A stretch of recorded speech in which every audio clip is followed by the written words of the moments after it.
এবং তারা ছিলেন যুবক, তারা কেউ কাউকে চিনতেন না, কিন্তু আল্লাহ পাক তাদের মধ্যে একটা হৃদয়ের বন্ধন দিয়ে দিয়েছিলেন। এবং তারা ওই রাষ্ট্রে কোনো ফাসাদ সৃষ্টি করেন নাই, কোনো অরাজকতা সৃষ্টি করেন নাই, তারা ভাঙচুর করে নাই, তারা হরতাল করে নাই, অবরোধ করে নাই, কিচ্ছু করে নাই।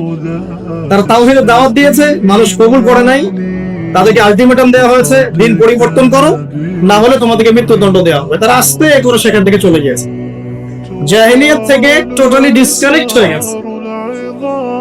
এরপর আল্লাহ পাক তাদেরকে এমন একটা ঘটনা ঘটালেন যাতে করে পুরো একটা সভ্যতা হেদায়েত পেয়ে গেল, আলহামদুলিল্লাহ। শুধু তাই নয়, এই ঘটনা কোরআনে থাকবে, আর কোরআন কিয়ামত পর্যন্ত থাকবে ইনশাআল্লাহ।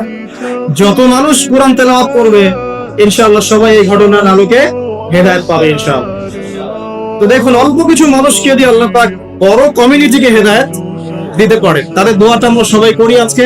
তারা দোয়া করেছিল, রব্বানা আতিনা মিন লাদুনকা রাহমা ওয়া হাইয়্ লানা মিন আমরিনা রাশাদা। ঠিক একই যুগ আবারও এসেছে ঘুরে ফিরে। সময় পরিবর্তন হতে থাকে। আমরা একটা কথা বলি, ইতিহাস পড়তে গিয়ে পড়াতে গিয়ে, যে হিস্ট্রি রিপিটস ইটসেলফ। আমরা বলি যে ইতিহাস নিজেই নিজের পুনরাবৃত্তি ঘটায়। ঠিক অনুরূপ ঘটনা ঘটেছিল নমরুদের সময়ও।